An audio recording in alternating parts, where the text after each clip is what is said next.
Assalamualaikum warahmatullahi wabarakatuh. Nama saya Cynthia Dwi Purnama dari 12 IP1.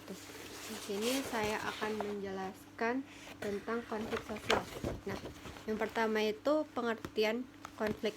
Nah, pengertian konflik adalah pertentangan antara individu atau kelompok secara menyeluruh dalam kehidupan masyarakat. Nah, ada juga pengertian konflik menurut para ahli. Contohnya itu menurut Sujarno Soekarno. Nah, konflik adalah suatu keadaan pertentangan antara dua pihak untuk berusaha memenuhi tujuan dengan cara menentang pihak lawan tersebut. Nah, yang kedua itu ada faktor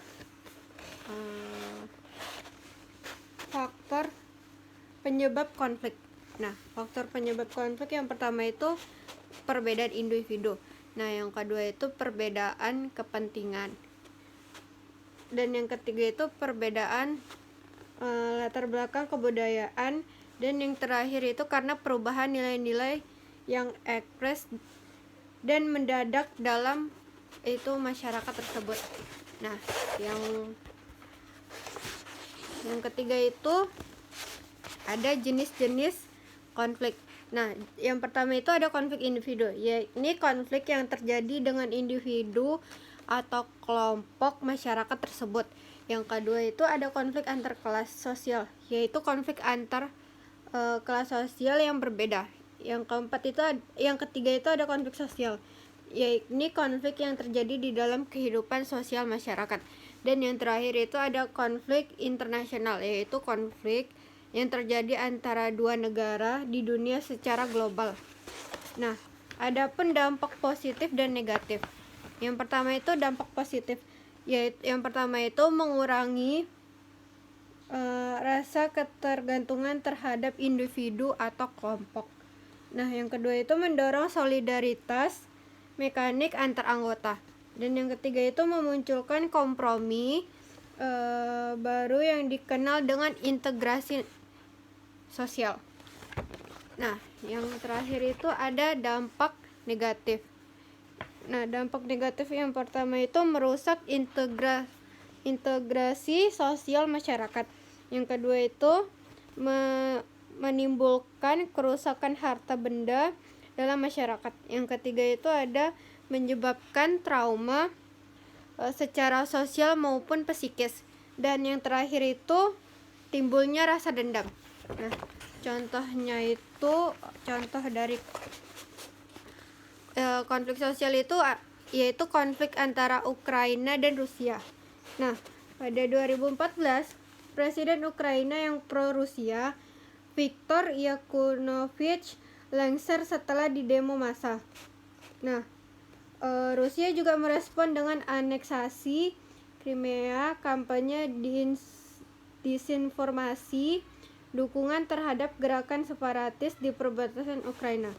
Pada 2015, upaya damai tidak membuahkan hasil.